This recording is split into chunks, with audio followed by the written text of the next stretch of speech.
Live from WTVO Rockford and your home team. Eyewitness News at 5 starts now. Crowded planes with passengers in smaller seats could make it hard to evacuate in an emergency. New federal legislation would prioritize passenger safety. A Rockford restaurant celebrates the season with a Scandinavian festival. We'll preview the neighborhood Christmas party. And donations pour in to fill the shelves in a new thrift shop. Carpenter's Corner is set to open in the new year.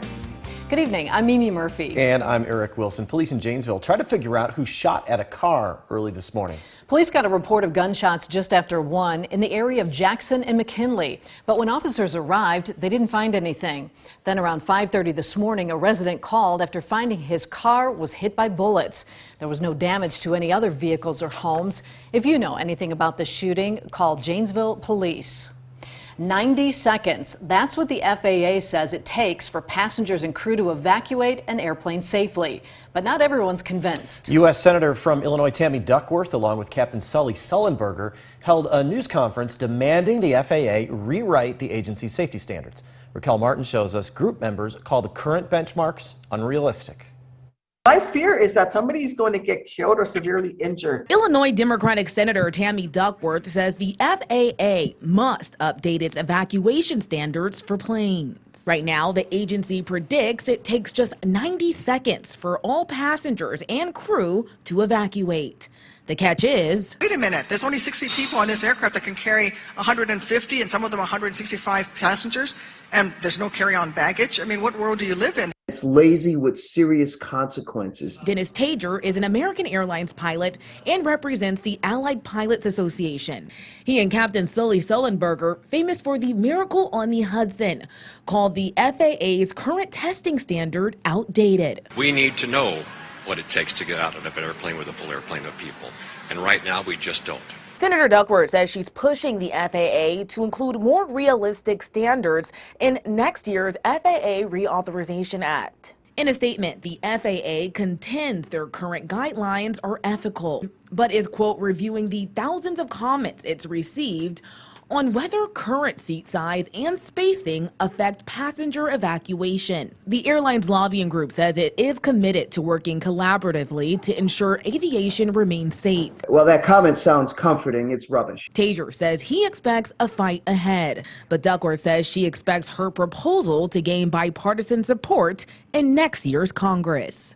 In Washington, Raquel Martin. Starbucks workers at about 100 stores across the country start a 3-day strike. 6 of those locations are in Illinois. This is the second widespread walkout by Starbucks Workers United in its year-long negotiation. Workers are protesting what they claim are unfair labor practices and a company's refusal to bargain for an initial union contract. I am here today to protest against the unfair labor practices that Starbucks has been thrusting upon us. We have had hours cut, we have had stores closed and absorbed partners, which makes it harder to stretch the hours that we are allotted between brand new partners. In the past, Starbucks has blamed the union for the lack of progress. The union's won about 80% of the votes it's held so far. Starbucks' 270 unionized stores are a small fraction of the roughly 9,000 nationwide. If you're planning a road trip for the holidays, you may want to fill up your tank now. You have less than an hour to get gas for 40 cents cheaper at Circle K. It's happening at more than 300 Circle K stores in the Midwest. That includes 10 here in the state line. According to Gas Buddy, the average for a gallon of regular at Circle K is $3.61. The 40-cent per gallon savings runs until 6. A Rockford restaurant embraces its Scandinavian roots to ring in the Christmas season. Snomarket at the Norwegian got underway this afternoon. The restaurant on North Main near Auburn turns into a Scandinavian fishing village as part of a festive Christmas celebration. This is the 4th year for the festival, and along with hot wine and Norwegian sweet treats, there's also a herring toss for kids, Viking games, and a carriage ride through the neighborhood. Well, I think it's great to get out during the winter time. It's hard, and like winter can be really rough on people, and I think this is a great opportunity to kind of like warm your heart and get like a hot beverage and walk around. Snomarket goes until 9 tonight. It picks back up tomorrow and Sunday. A new thrift store set to open in Rockford will soon take donations. Starting Monday, Carpenter's Corner will be happy to accept your gently used items. Carpenter's Place took over the old Highlander at 5 Points on Rural and is turning it into a thrift store. They're currently in the final stages of getting ready to open.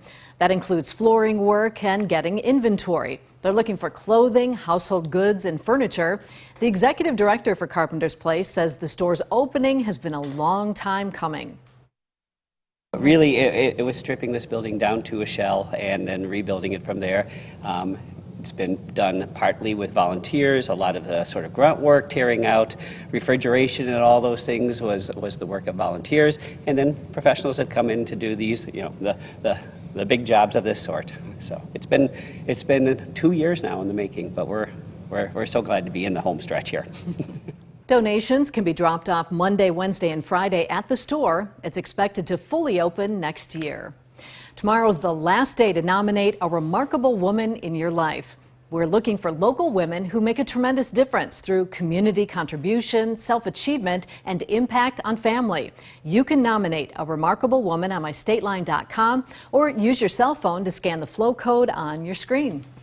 Republican lawmakers are warning of even greater migrant surges once Title 42 ends. Coming up, those lawmakers say the country isn't prepared. We were a far cry from the upper 60s that we saw just this time last year. We've been in the 20s throughout much of the day with those scattered snow showers. More snow is on the way and even colder temperatures toward the end of next week. I'll have all the details on that coming up in just a few minutes. You're watching Eyewitness News, your home team with Eric Wilson, Mimi Murphy, Scott Lever, and meteorologist Jordan Wolf.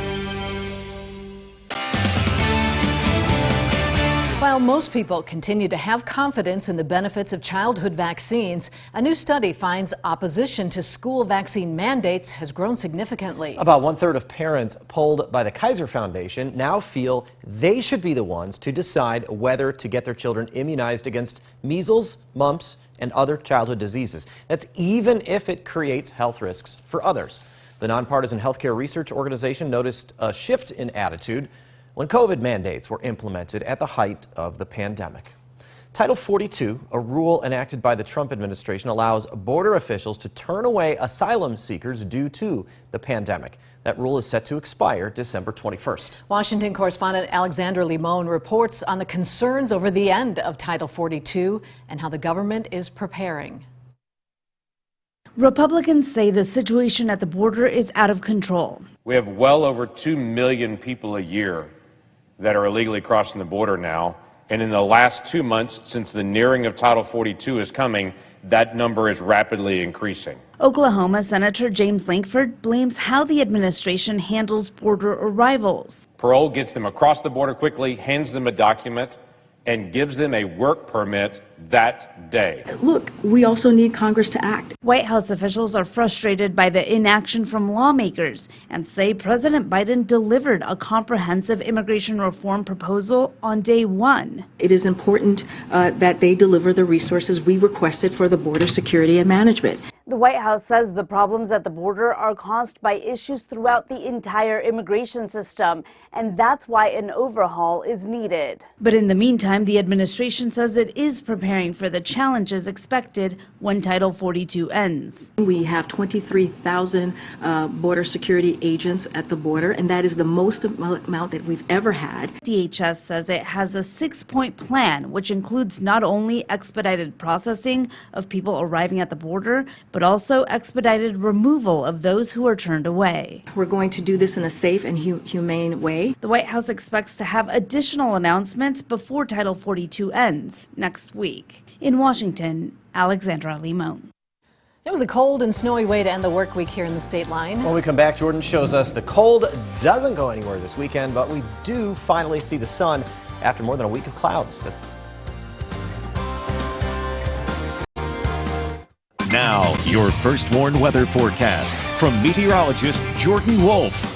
Well, we can all agree that the gloom that we have been dealing with as of lately is definitely not something that we like to see, but it is a lot more common to see cloud cover, a lot more of it as we get into the month of December and into the winter time. But some statistics that the National Weather Service put out just last night about that specifically here in Rockford. We have now had 7 days in a row where we've had 100% cloud cover, and we have not seen more than an hour of sunshine since December 4th. And this is not including today. So if we end up seeing 100% cloud cover once again today, that would make it 8 days in a row that we have seen 100% cloud cover in nearly 2 weeks, that we have now seen at least 70% cloud cover. So that gloom that you have been feeling is not something that you necessarily is just you. It's actually the cloud cover that we've been having, and a lot of that has still been sticking around through the rest of the day recently and the last couple of days because of the system as it continues to work its way through. Some scattered snow showers remaining the case through much of the area, and the rest of the state line continuing to be impacted by some of those lighter and even more scattered snow showers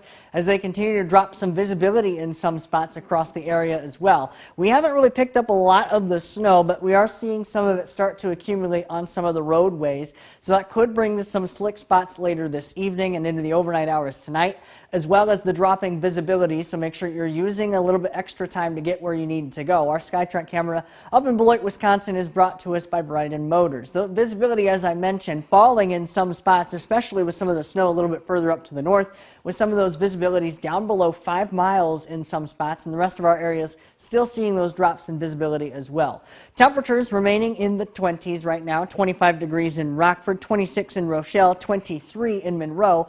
Our wind chill values are remaining in the teens and even into the single digits, so the chill and the cloud cover still hanging with us. Temperatures the rest of the night tonight, though, do not fall very far because of that cloud cover that we hold on to, only down to 23 degrees, but we hold on to those scattered snow showers, although they will be decreasing a little bit in coverage through the evening and into the overnight hours tonight. And into the day tomorrow, we still hold on to those sky conditions, cloudy conditions and overcast skies, as well as the scattered snow showers through much of the afternoon.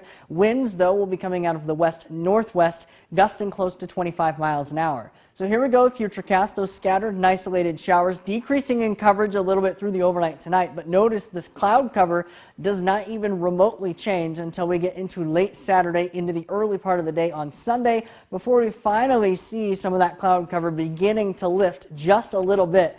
Not really looking at a whole lot of change there as the cloud cover rolls right back in toward the middle part of the week, but at least it will be something nice to have during the day on Sunday. Our next weather system working in not only will bring additional snow chances for the middle of the week, but also much colder temperatures toward the end of the week and leading right up into Christmas. So the 7-day forecast still shows temperatures in the 20s, which is well below average for this time of year. A little bit of sun on Sunday, another chance of snow on Monday, and then our another weather system that not only brings those chances of snow for the middle of the week, but also significantly colder temperatures, highs down in the teens and lows near zero toward the end of next week.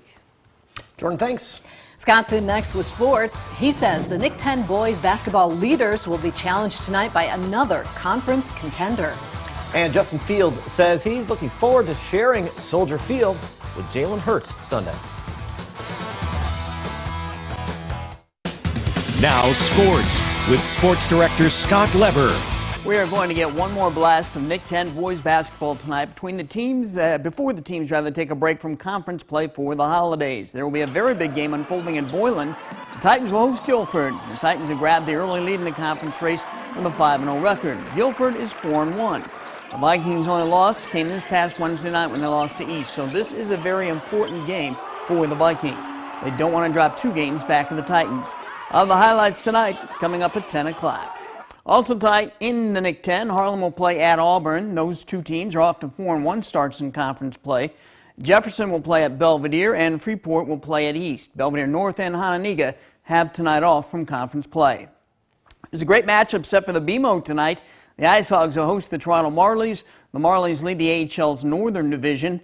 The Ice Hogs have been hot. They won 9 of the last 11 games with 2 overtime decisions. The Ice Hogs will not have defenseman Alex Vlasic. He has a fractured leg. He'll need 6 weeks to recover. Vlasic was the Blackhawks' second-round draft pick in 2019. His plus 13 rating this season is second on the Ice Hogs behind Isaac Phillips. Well, you can probably find a couple better quarterbacks in the NFL than Jalen Hurts and Justin Fields, but you'd have a hard time finding two more exciting quarterbacks the way these guys have been playing lately. They're getting it done with their arms and their feet, and they'll both be on the field Sunday in Chicago for the Eagles-Bears game.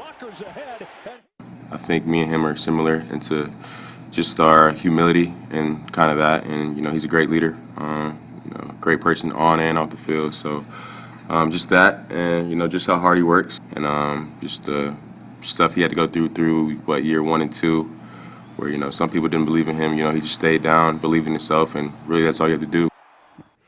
Hurts just might be the favorite for the NFL's MVP award. He has the Eagles sitting with a 12-1 record, and he has a passer rating over 108. He's also rushed for almost 700 yards and 10 touchdowns. Talking about Justin Fields, he's always been a player that I've had a lot of respect for. At Georgia, at Ohio State, coming into the Bears and doing what he's been able to do in a short time, he just continued to climb. That's sports. We'll be right back. Jordan will have a final look at weather in a moment. First, here's what News Nation has planned for later. Nancy Pelosi puts President Biden in another pickle over China, plus a new standard for childhood obesity. Why moving the goalposts just hurts the most vulnerable kids. I'll see you for On Balance tonight. Tonight on Dan Abrams Live. The new Casey Anthony documentary's out, and for the first time we hear from Anthony herself. She's blaming her dad for the death of 2-year-old Kaylee. We talked to a reporter who's covered George Anthony extensively. That's tonight on Dan Abrams Live. That is all coming up on the cable and satellite stations you see on the left of your screen. You can also head to newsnation.com. Jordan's back now with that really cold forecast coming up for Christmas. Right, and we talked with the snow showers that we started out with today. It finally feels like it should be entering winter time now. Winter officially hasn't started yet. That's still later on next week, but it's going to feel a lot like winter as we trend the rest of the evening tonight and over the rest of the week as well. Scattered snow showers continue to remain the case here on the first floor and interactive radar from Rockford Auto Glass and more. Those remain the case through the night tonight and into the day tomorrow as well. Temperatures working their way back down into the 20s. We finally see some sunshine on Sunday for the first time in nearly 2 weeks, it feels like. And then temperatures only drop from there with a strong system that'll bring our temperatures back down into the teens for the end of next week, along with some snow chances. Thanks, Jordan. And thank you for spending some of your time with us. Stay safe.